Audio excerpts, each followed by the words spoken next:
উচ্চতৰ মাধ্যমিক চূড়ান্ত পৰীক্ষাত উত্তৰ গুৱাহাটীৰ নাম উজ্বলাবলৈ সক্ষম হৈছে অংকিতা দাসে।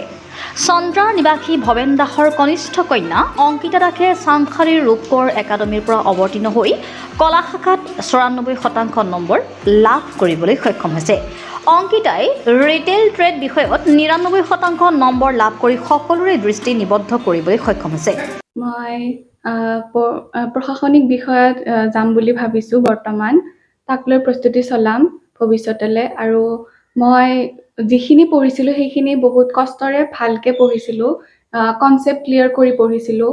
মানে এনেকুৱা নহয় যে এনেই পঢ়ি পিনে, সেনেকুৱা নহয়। যিটো পঢ়িছিলোঁ সেইটো একদম ভালকৈ কনচেপ্ট ক্লিয়াৰ কৰি পঢ়িছিলোঁ। ৯৪% নম্বৰ লৈ উত্তীৰ্ণ হৈছে। হয়। কেনেকুৱা ফলাফল মাৰ্কবিলাক ক'ব পাৰিম? পলিটিকেল ছায়েন্সত মই 91 পাইছিলোঁ, জিঅ'গ্ৰাফিত 91, ইংলিছত 90, আছামিছত 91 আৰু ৰিটেইল ট্ৰেডত 99 আৰু এন্থ্ৰপলজিত 96। ঘৰুৱা শিক্ষক আছিলে নেকি? ঘৰুৱা শিক্ষক মই জিঅ'গ্ৰাফিত টিউশ্যন লৈছিলোঁ 3 মাহ আৰু নাই। বাকী চাবজেক্টত নাই? নাই। আৰু যে শংকৰদেৱ একাডেমীত প্ৰথমতে পঢ়িছিলে, তাৰপিছত ৰূপকোঁৱৰ একাডেমী। হয়। আৰু এই যে এই দুইখন বিদ্যালয়ৰ অভিজ্ঞতা কেনেকুৱা? মই শংকৰদেৱৰ পৰাই ৰোল নম্বৰ 1তে আছিলোঁ। এতিয়া মই বৰ্তমান আকৌ সেই পজিশ্যনত লাভ কৰিব পাৰিছোঁ নিজক লৈ।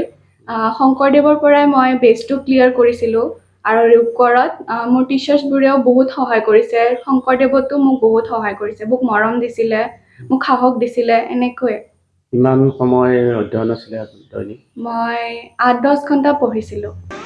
ভৱিষ্যতে প্ৰশাসনিক বিষয়া হ'বলৈ প্ৰয়াস কৰা অংকিতাই এই সাফল্যৰ কৃতিত্ব পিতৃ মাতৃ আৰু শিক্ষাগুৰুলৈ আগবঢ়ালে।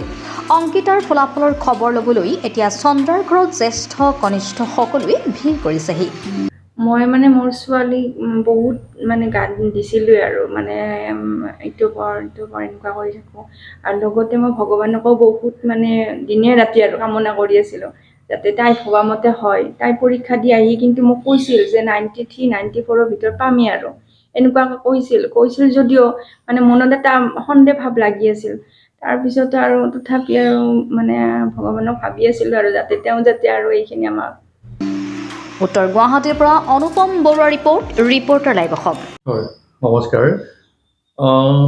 তাইক আচলতে মই খুব প্ৰেছাৰ দিয়া নাছিলোঁ। যেতিয়া তাই মেট্ৰিক পাছ কৰে, তাইক নিজেই মই চুজ কৰিব দিছিলোঁ ষ্ট্ৰীমটো। তাই ক'লে দেউতা মই আৰ্টছেৰে মই আগবাঢ়ি যাম, মই নিজৰ প্ৰতিষ্ঠা কৰিবলৈ চেষ্টা কৰিম। আৰু সেইবাবে মই তাইক পূৰা ফ্ৰীডম দিছিলোঁ। আৰু তাই এনেকৈ আৰ্টছ ল'লে, লৈ পেলাই তাই যিটো ফল দেখুৱালে, সঁচাকৈ মই বহুত আনন্দিত হৈছোঁ। তাইৰ কাৰণে মই গৌৰৱ অনুভৱ কৰিছোঁ। আৰু আমাৰ এই অঞ্চলটিলৈ তাইক সুনাম কঢ়িয়াই অনাৰ বাবে মই খুবেই আনন্দিত হৈছোঁ। আৰু তাইক মই কৈছোঁ পুৱা গধূলি এটা নিৰ্দিষ্ট ৰুটিনত লৈ মই পঢ়িব দিছিলোঁ। আৰু যেতিয়াই মন যায়, আজৰি সময়ত যেতিয়াই মন যায় তেতিয়াই পঢ়িবি।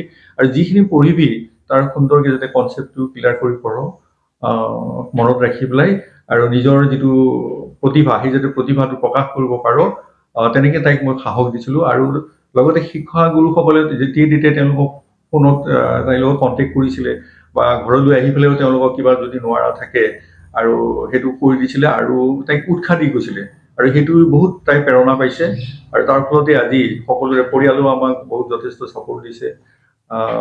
গতিকে তাৰ ফলেই হয়তো সকলোৰে সংমিশ্ৰণৰ ফলত আজি এই ফলটো পাবলৈ পাইছোঁ। তাৰ বাবে আমি বহুত সুখী। সৰ্বোচ্চ নম্বৰ কিমান পাইছে কোন ছাবজেক্ট? তাই ৰিটেইল ট্ৰেডত ৯৯ পাইছে, আৰু তাৰপিছত এন্থত 96 পাইছে। তেনেকৈ প্ৰতিটো ছাবজেক্টত 6টা ছাবজেক্টতে তাই 90ৰ ওপৰত আছে। Reporter live Assam.